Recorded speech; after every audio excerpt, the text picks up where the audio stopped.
exercício para relembrar as aulas passadas. Algumas pessoas vieram me fazer algumas perguntas e eu acho que refazer esse exercício pode ser super interessante para vocês entenderem o conteúdo. Tá?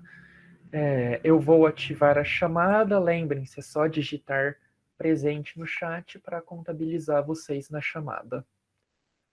E podem ir digitando aí presente, tudo letra minúscula, bonitinho. E aí, enquanto isso, eu vou começando o exercício. Acho que está tudo certo com o compartilhamento, né? Vocês estão vendo a tela. Agora eu estou num quadro. Se vocês não estiverem vendo, podem me avisar.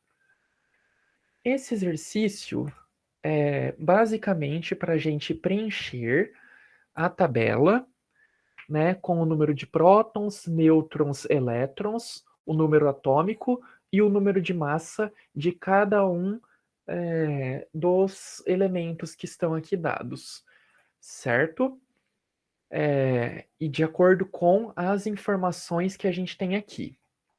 Esse tipo de exercício, a gente não precisa consultar a tabela periódica. Ele já contém basicamente todas as informações. Para quem estiver um pouco perdido, esse é o exercício número 4 da lista 1 que eu enviei para vocês há algum tempinho.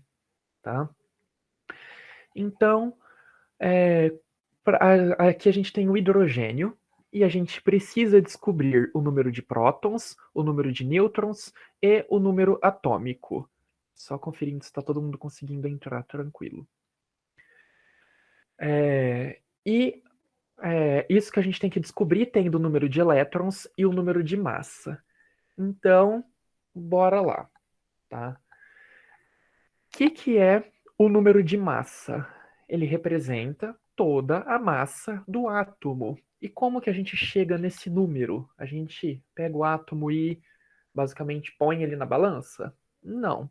A gente sabe ele pela soma do número de prótons com o número de nêutrons. Lembrando que o número de prótons é igual ao Z, que é chamado número atômico. Eles são sempre idênticos, certo? Então, aqui a gente tem que o número de massa é 1. Então, quer dizer que a nossa soma de prótons e nêutrons do átomo de hidrogênio é igual a 1, pelo menos nesse caso mostrado, certo? Todos os átomos, todos, terão pelo menos um próton, tendo nêutrons ou não. Então, nesse caso aqui do hidrogênio, o que a gente considera? Que esse número 1 de massa é representando que ele tem apenas um próton. Tudo que ele tem é um próton e 0 nêutrons, tá? Como assim, professor? Ó, a gente tem essa equação. Número de massa é igual ao número de prótons mais o número de nêutrons. Se a gente tem que o número de massa é 1 e a gente tem que ter pelo menos um próton em cada átomo, é obrigatório, então vai ser um próton mais o nêutron, tá? Esse é o número mínimo que a gente está considerando. Então, o número de nêutrons vai ser igual a 0. E aí, como a gente sabe que o número de prótons é igual ao número atômico, representam a mesma coisa, a gente sabe que é 1. Outra forma de abordar esse exercício, tá? Pelo menos no hidrogênio.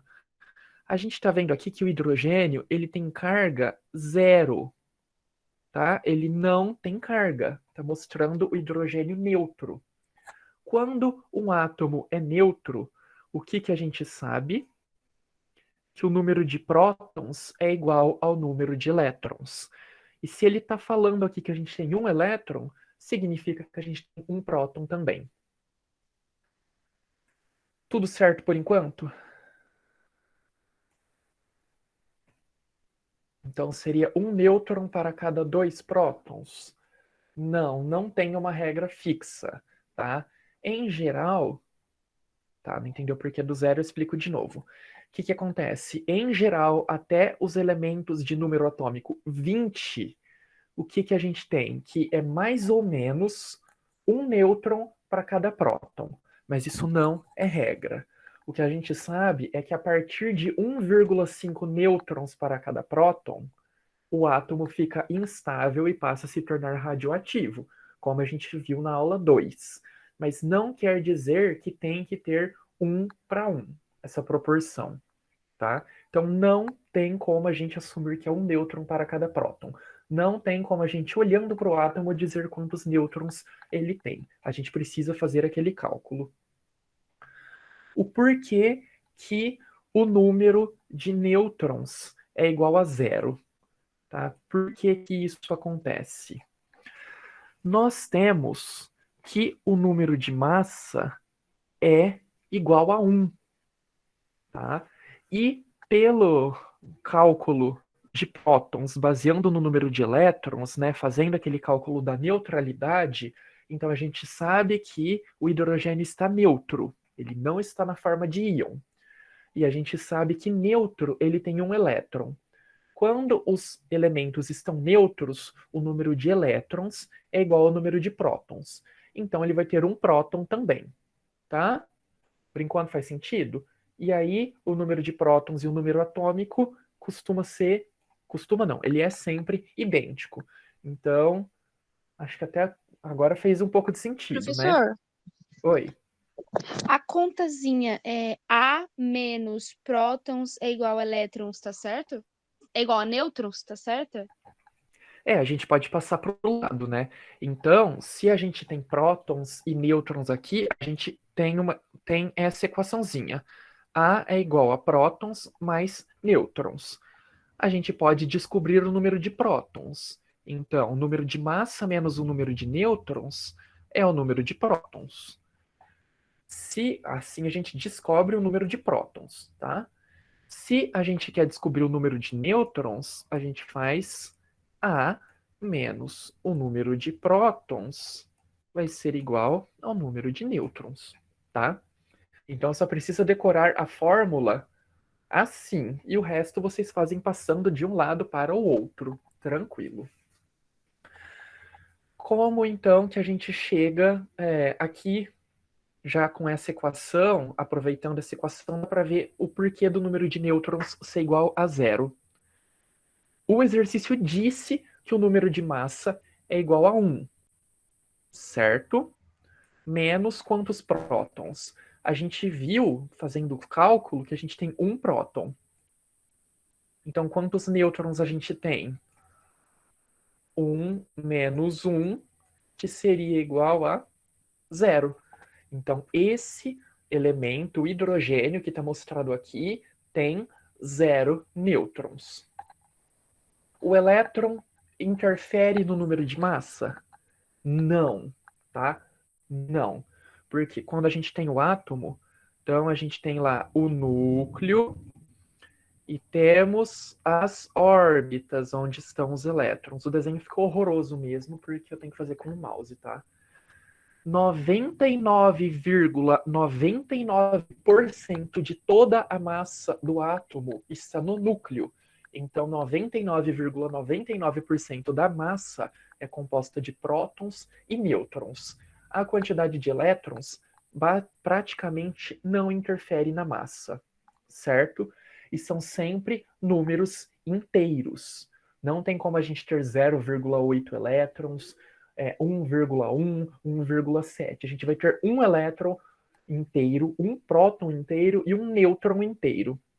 E lembram que a massa, às vezes, não é um número inteiro, porque a gente faz uma média ponderada de todos os isótopos encontrados na natureza.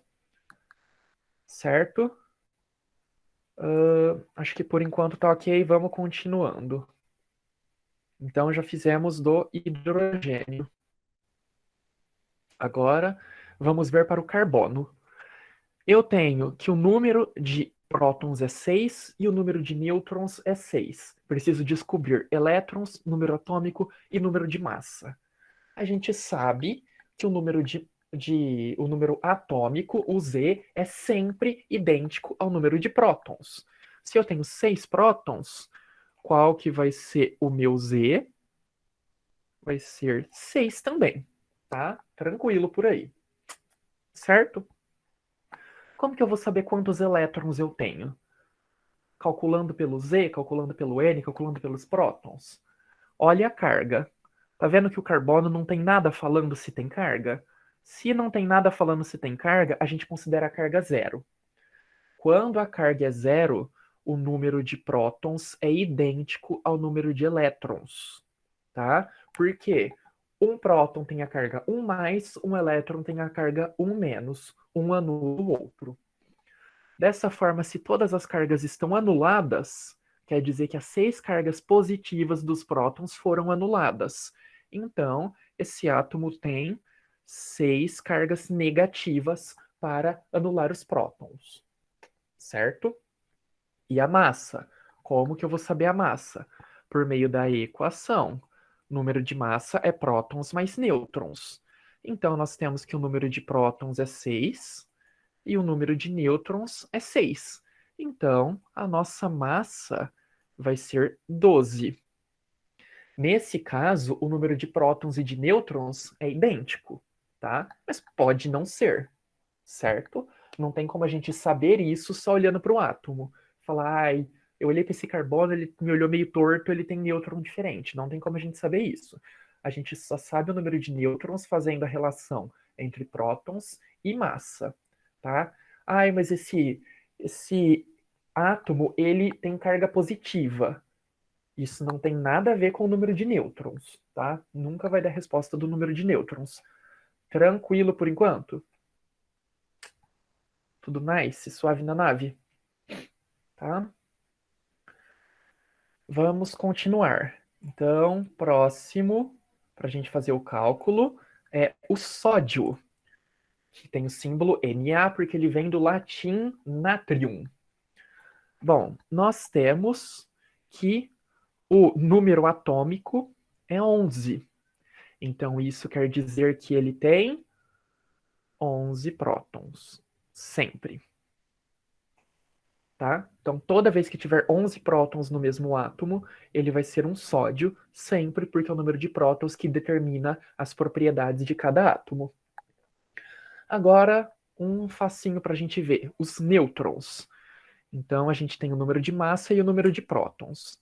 Então, aqui a gente tem, ó, massa é igual a prótons mais nêutrons.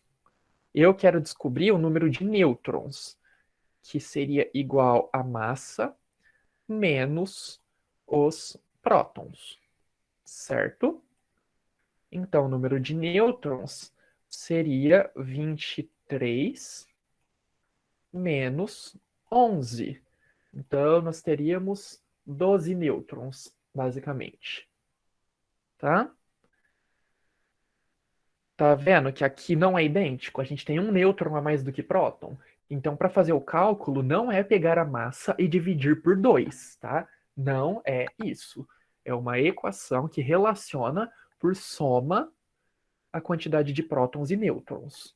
A letra está horrorosa, mas eu espero que vocês estejam entendendo. E o número de elétrons? Bom, a gente sabe que o número de elétrons é idêntico ao de prótons quando a carga é zero. Mas vocês estão vendo que aqui ó, o sódio tem a carga 1 mais. Tem um mais na carga. Então ele é positivo. Isso significa que o número de prótons é maior do que o número de elétrons. Maior quanto? Se a carga é só 1 mais, significa que a gente tem um próton a mais que o número de elétrons. Tá? Porque ele tem uma carga a mais só. Então, o número de elétrons vai ser igual ao número de prótons menos 1. A gente vai ter 10 elétrons, certo? A gente sempre, quando tem carga, significa que a gente está mexendo no número de elétrons. A gente não pode modificar o número de prótons de um átomo, senão a gente transforma ele em outro elemento. Como que eu vou saber que tem que subtrair 1? Bom, a carga positiva e a negativa se anulam. Se não está se anulando, se está sobressaindo carga positiva, significa que eu estou perdendo carga negativa, porque a gente só mexe nos elétrons. Se eu estou perdendo carga negativa, eu estou perdendo elétrons, e no caso eu estou perdendo um elétron, significa que eu tenho um elétron a menos que o número de prótons. Ok? Então, metade da tabela preenchida. Acho que agora eu vou começar a precisar de calculadora, porque os números começam a ficar grandes para fazer o cálculo de cabeça. Se errar um númerozinho, erra o resto. Bom, nós temos aqui o bromo agora, tá? Bromo, um ânion, um íon com carga negativa. Nós temos aqui que o número de massa é igual a 80, certo? E nós temos que o número de elétrons é 36. Nós não sabemos os nêutrons então, e nem o número atômico. Como que eu vou saber o número de prótons? E aí, gente, fala no chat agora. Tudo que eu tenho é o número de elétrons e o número de massa. Como eu chego ao número de prótons do bromo? Obviamente, sem olhar na tabela periódica. Só nessa tabela que pode olhar. Como que eu faço o cálculo para saber quantos prótons tem? Bora lá. Eu só tenho o número de elétrons e o número de massa. Isso é tudo que eu tenho. Como que eu chego no número de prótons? Eu acho que no caso ele tem um a mais. Então ele tem tipo um número a mais. Tem 36, tem 35 prótons. Porque ele é neutro. Exatamente. Então, pelo número de elétrons, dá pra gente chegar lá. Exatamente isso. O áudio para mim cortou um pouco, mas deu para entender. Então, só pelo número de massa não dá para eu saber quantos prótons tem. Eu não posso pegar esse 80 e dividir por 2 e falar que ele tem 40 prótons. Eu não posso fazer isso. Então, eu tenho aqui que ele tem 36 elétrons, tá? 36 elétrons. A gente escreve E põe um menos na frente em geral, né, para simbolizar um elétron. Aqui a gente está vendo que está negativado. Então, o que significa? Que ele fez dívidas no Serasa? Não, ele está negativado porque ele tem mais elétrons do que prótons. Quantos elétrons a mais do que prótons? Só está mostrando carga 1 menos, né? Quando não tem nada escrito na frente do menos, significa que é 1 menos só. Então ele tem um elétron a mais do que prótons. Então o número de prótons vai ser... Meu Deus, que letra horrorosa. O número de elétrons vai ser 35, tá? Porque tem um próton a menos do que o número de elétrons. Tem elétron a mais, está carregado negativamente. Agora já dá para saber o número atômico. Tranquilíssimo, tá? E para saber o número de nêutrons, agora a gente faz pela fórmula. Massa menos prótons é igual de nêutrons. Eu basicamente peguei essa fórmula e só mudei de lado, tá? Então, a gente vai saber que o número de nêutrons é 80 menos 35. Vou fazer aqui na calculadora. Dá 45 nêutrons. Tá?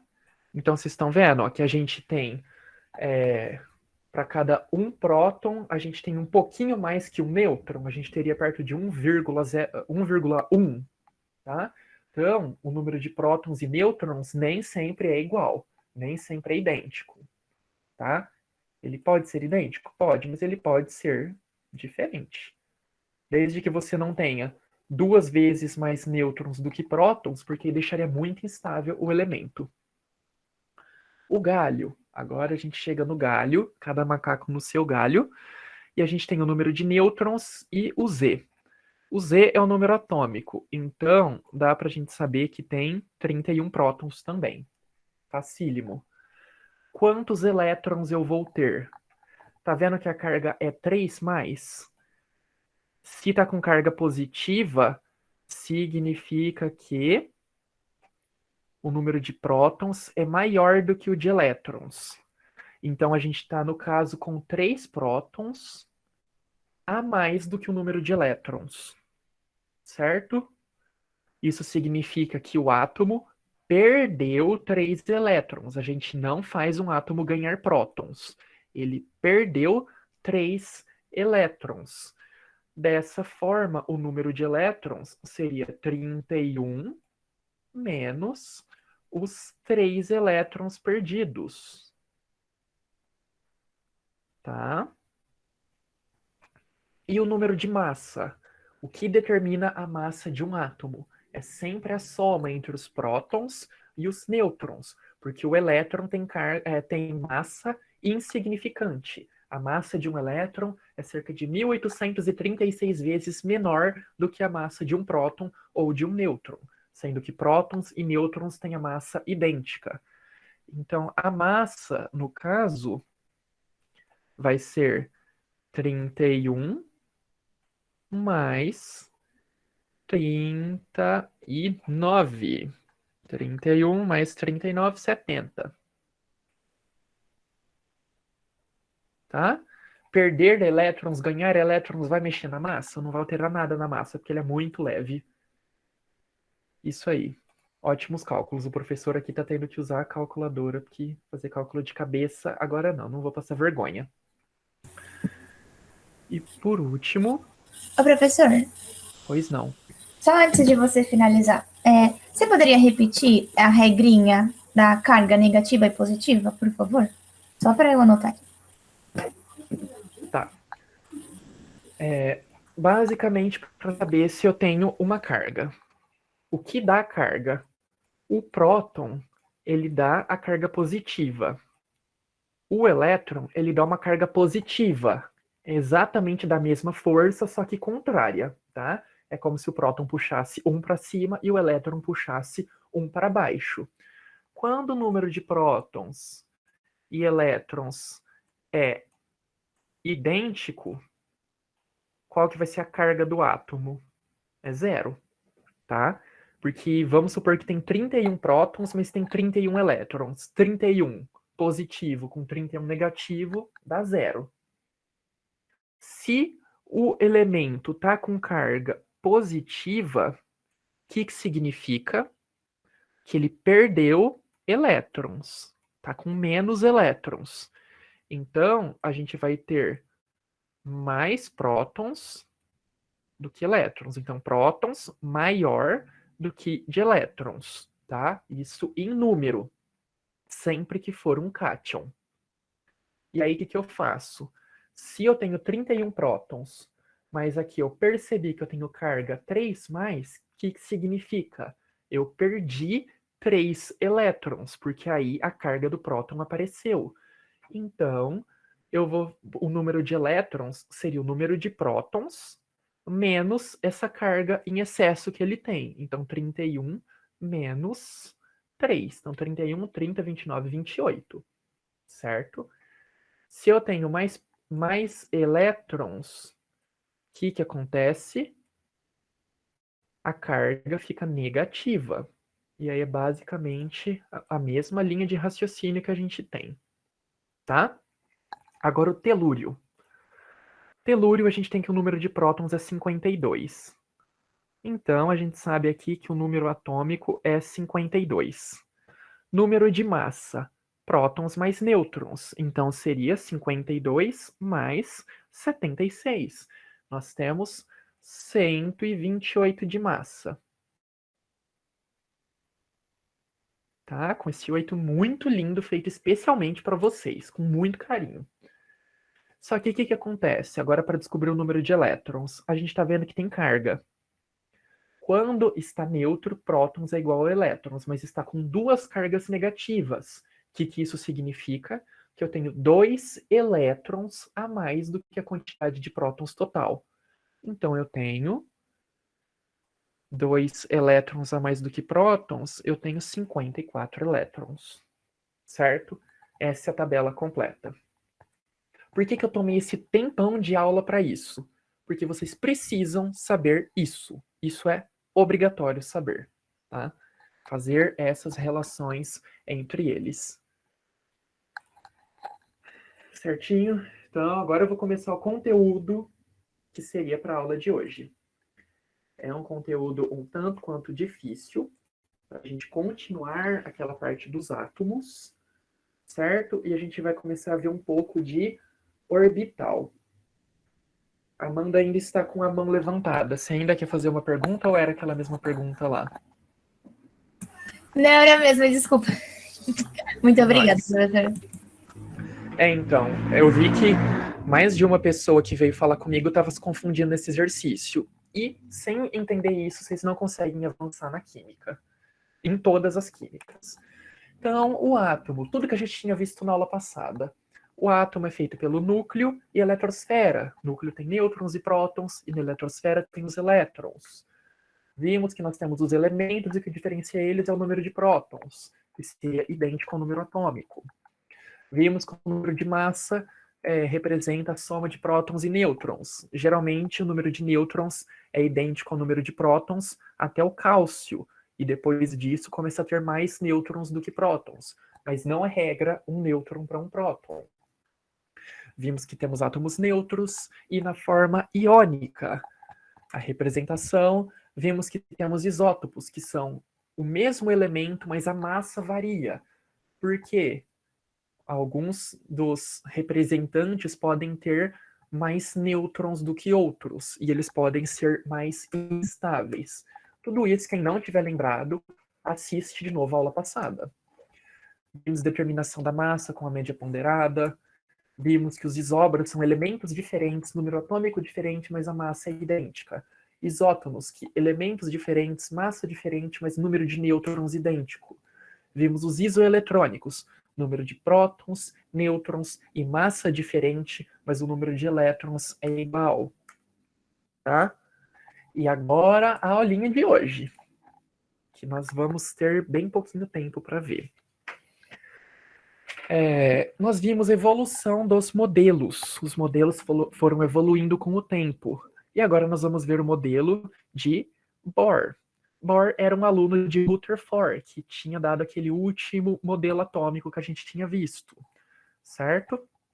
Propôs um núcleo denso com todos os prótons e nêutrons nele, toda a massa concentrada no núcleo, e os elétrons, basicamente sem massa, passeando na eletrosfera.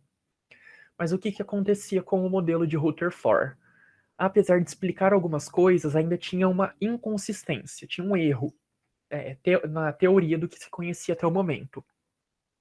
Segundo a mecânica clássica, como tinha uma partícula elétrica em movimento constante, para ela se manter em movimento, ela deveria emitir ondas eletromagnéticas continuamente. Ela deveria emitir radiação sem parar para se manter numa órbita estável de acordo com a mecânica clássica. Tá? É isso que a gente precisa saber, não precisa aprofundar na mecânica clássica. Mas o que aconteceria de acordo com o modelo proposto por Rutherford? Se o elétron, para se manter rodando lá, né, rodando em volta do núcleo, ele precisaria emitir radiação, com o tempo ele ia perder energia, né? Ele ia emitir um pouquinho da radiação, ele ia perder a carga dele. E o que ia acontecer? Ele ia ser cada vez mais atraído pelo núcleo, ia cair dentro do núcleo e ia deixar de existir. Então tinha algum erro na teoria dos elétrons. Para isso, eles foram estudando, conhecendo melhor os elétrons. E eles sabiam que as fontes de luz visível dependem do movimento dos elétrons, né? Como assim eles sabiam? Bom, a luz, para a gente acender, a gente precisa de eletricidade. A eletricidade é o movimento dos elétrons. E o que eles basearam? Agora vai aparecer um videozinho, tá? Tá carregando o vídeo. Esse era o átomo proposto. Então, os elétrons passeando em volta do núcleo em suas órbitas específicas. O que acontece com os elétrons? Tá cada um na sua órbita. Tem algumas camadas que podem ter elétrons.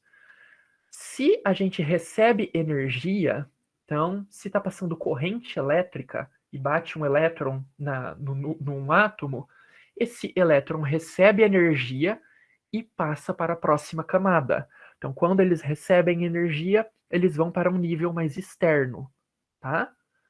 Eles podem ficar mais longe do núcleo com essa energia que eles receberam.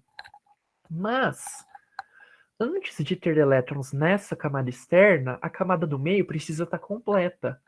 E a gente tirou um elétron dela. Então, essa camada ela vai ficar instável. E o que precisa acontecer? O elétron que foi para a próxima camada, ele precisa voltar. Só que quando ele volta, o que acontece? Ele vai precisar liberar a energia que ele absorveu. E como ele libera a energia que ele absorveu? Na forma de fótons, na forma de radiação eletromagnética, na luz. Então, como que funciona uma lâmpada fluorescente? A gente tem vapor de mercúrio, então temos o mercúrio, tá? Lá na forma de vapor dentro da lâmpada, então essa lâmpada é tóxica.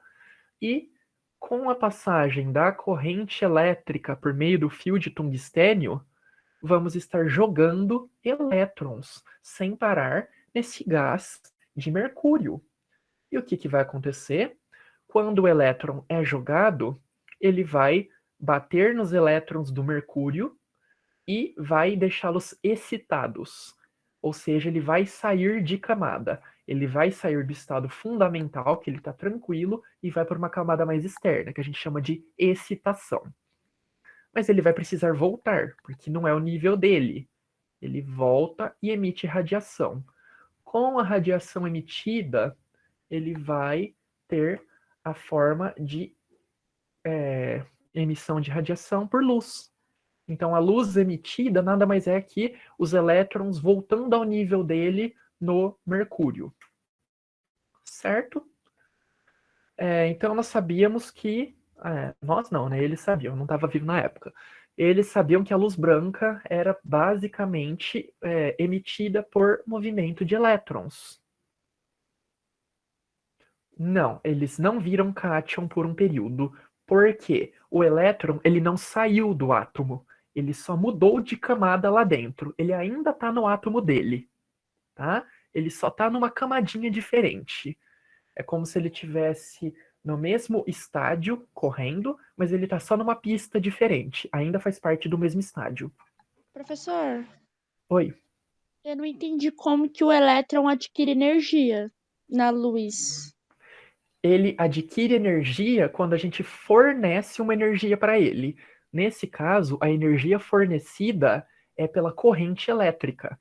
Então, quando a gente liga uma lâmpada, né, nos pinos lá, ou um equipamento na tomada, vai passar corrente de elétrons. Vai passar vários Então, elétrons. eu jogo energia no elétron e o elétron fornece a luz porque ele se agita. Sim? Isso. Os elétrons estão agitados passando por dentro dos fios na corrente elétrica. Esses elétrons agitados, eles podem escapar e bater nos elétrons de outros átomos, transferindo essa agitação, certo? E aí ele adquire energia, passa de nível. Só que essa energia não é para ele, no caso. Então ele volta para o nível dele e joga essa energia na forma de radiação. Quando a gente pega a luz branca e passa em um prisma, o que a gente observa? Que a luz ela vai se difratar, ela vai se decompor, né? Então aqui nós temos uma luz branca passando por um prisma, que é um pedaço de vidro muito específico, e ela está se decompondo nas 7 cores do arco-íris. E viram que se eles iluminassem com luz específica de uma lâmpada contendo vapor só de um elemento, eles tinham as cores emitidas aqui eram um pouquinho diferentes, sendo que cada elemento teria seu código de barra. Então, se você pega uma lâmpada com vários elementos e passa no prisma, vai sair o arco-íris completo. Se você pega uma lâmpada pura de hidrogênio e passa a luz dela num prisma, não vão sair todas as cores do arco-íris, vão sair só esses 5 pontinhos, tá? E se você passar uma de ferro, vai sair tudo isso de barrinhas, né, de luz. Por quê?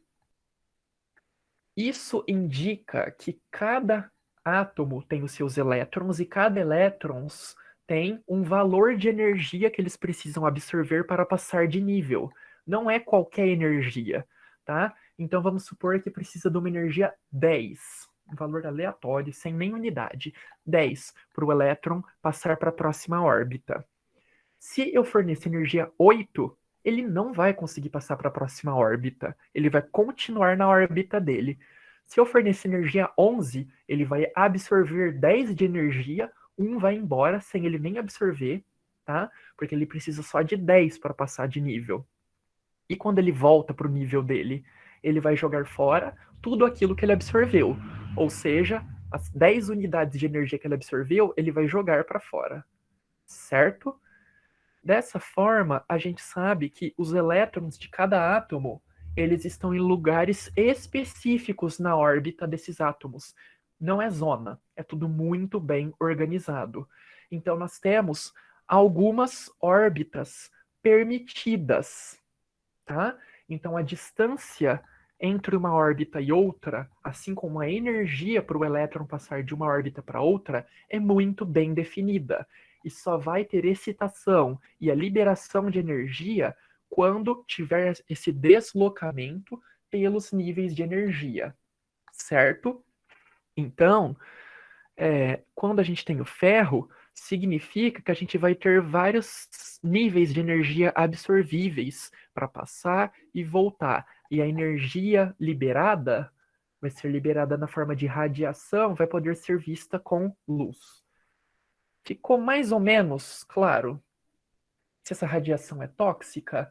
Em geral, não, porque essa radiação, no caso, é de ondas eletromagnéticas, ou seja, de luz. Mas temos sim radiações tóxicas. Outras formas de radiação, só que vocês vão estudar isso na frente 3, um dos últimos conteúdos do ano, tá? Mas sim, existem radiações tóxicas, então, partículas alfa, mas aí são partículas com prótons e nêutrons. Elas não são ondas eletromagnéticas. Eletromagnéticas geralmente não são tóxicas. Elas vão ser tóxicas se a gente tiver radiação ultravioleta. Então, um comprimento de onda além daquele espectro que eu mostrei. Uma onda de energia uma onda muito energética. Aí ela vai poder causar danos no nosso DNA, etc e tal. Então, pode ser tóxica se tiver em outro comprimento de onda, além desse do espectro, ou se for outro tipo de radiação.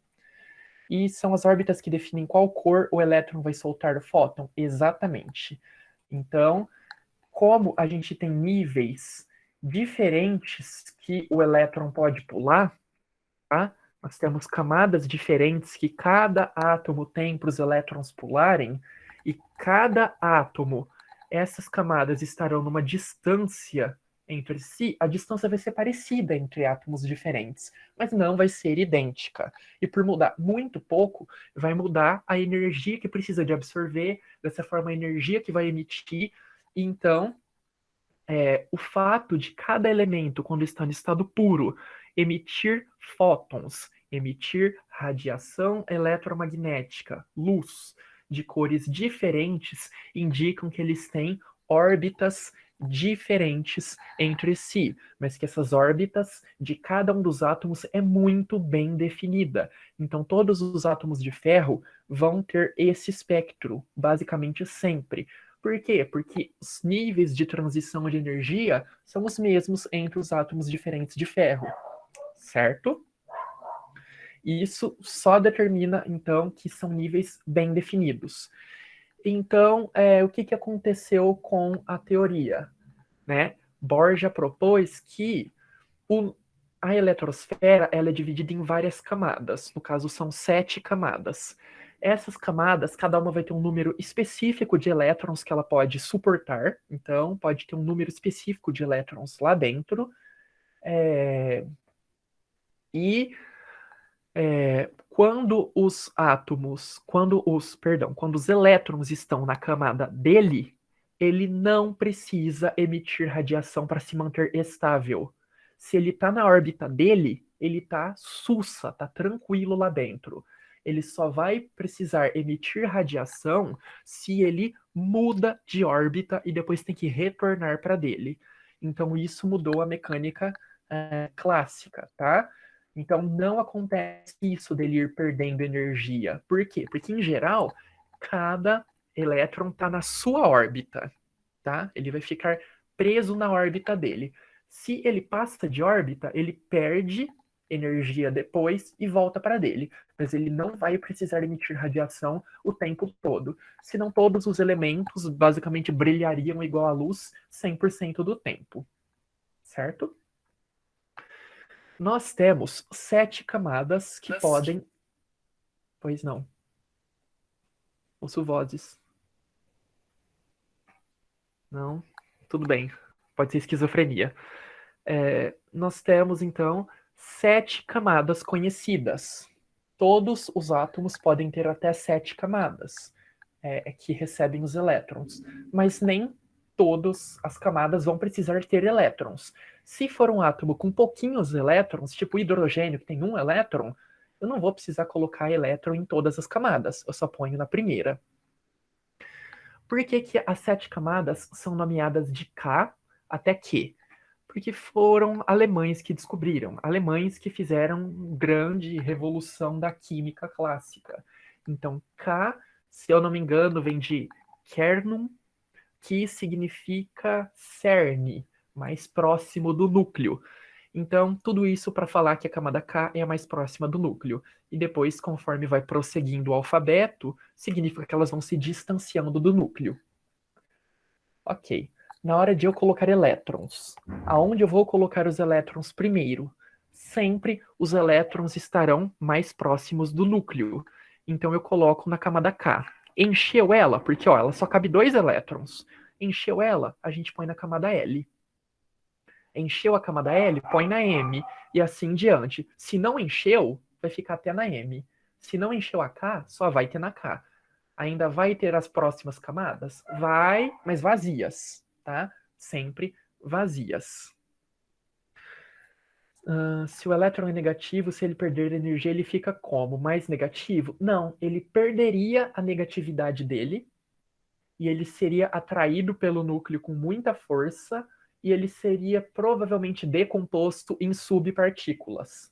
Lembra que a gente viu na primeira aula que existem ainda partículas menores, tipo gluons, quarks, etc. Talvez ele poderia ser convertido numa subpartícula dessa, mas de qualquer forma ele deixaria de existir. Todo átomo suporta essa quantidade de camadas?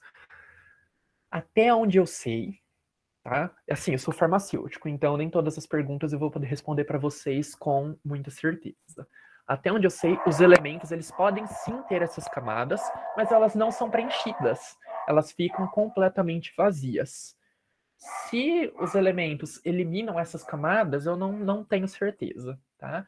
Mas eu sei que vários elementos têm e elas ficam vazias. Não tem elétron suficiente para colocar nelas, não coloca. Cada uma das camadas, em teoria, vai ter um número máximo de elétrons, que se dava por essa fórmula de Heisenberg, que seria o número de elétrons seria igual a 2 vezes o número de camadas ao quadrado.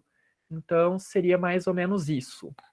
Mas até hoje, experimentalmente, a gente nunca encontrou um átomo com tudo isso de elétrons nas camadas.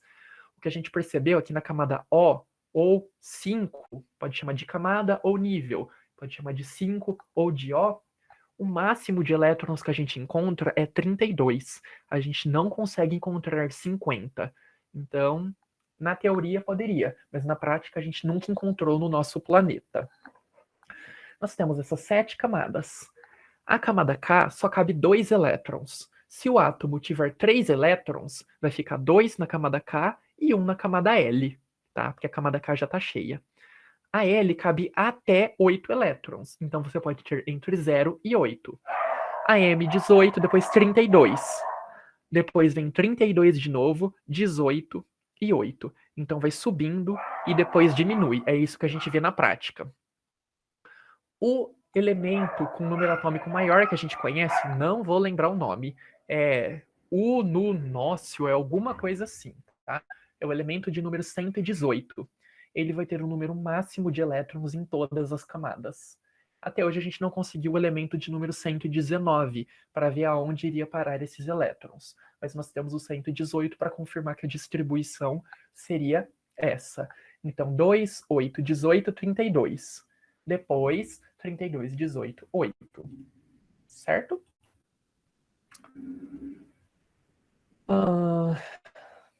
A gente ainda tem alguns slides à frente.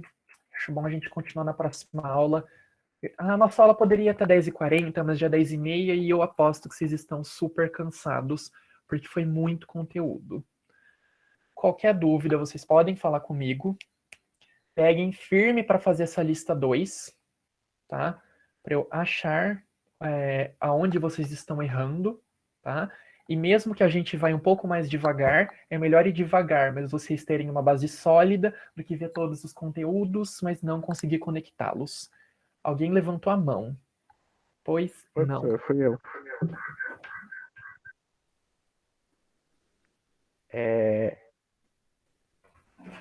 Quando um elétron ele se transfere para outra camada de valência, ele libera um fóton, é isso? Quando ele recebe energia, ele vai para uma próxima camada. Tá? Ah, tá. Então aqui, ele recebeu energia. Ele vai sair, por exemplo, um exemplo. Da K e vai para L. Né? Geralmente ele vai daqui tá completamente preenchida para aqui tá parcialmente preenchida. Então ele vai da K para L porque ele recebeu energia. Mas ele não é dessa camada, ele não pertence aqui, ele precisa voltar para cá. Aí quando ele volta para cá, aí ele libera a energia que ele absorveu na forma de fóton, tá? Mas a energia recebida também pode ser recebida na forma de fóton. Pode ser por eletricidade ou pode ser por luz mesmo. Então uma luz pode fazer um elétron passar de camada. E aí quando ele volta para a camada dele, ele libera toda a luz que ele absorveu antes. Certo? Ok, obrigado. Mais alguma dúvida, gente? Mais alguma coisa? Se algum conteúdo anterior estiver obscuro, assistam às aulas novamente, tá? Esse começo é muito importante. Essa parte que a gente vai começar a ver de orbitais não cai tanto no vestibular. Mas o que acontece? Quando a gente entra na faculdade, eles já supõem que a gente sabe. Então eu entrei para farmácia e os professores basicamente já consideravam que eu sabia tudo isso de conteúdo. Então, é por isso que vocês precisam ver. Acho que eu vi mais uma mão levantada. Eu levantei mais a partir já. Tá bom. Era sabana no mosquito. Se ninguém tiver mais nenhuma dúvida, estão liberados. Tá? E façam a lista. Importantíssimo. Obrigado, professor. Bom descanso, viu? Obrigado pela atenção, gente.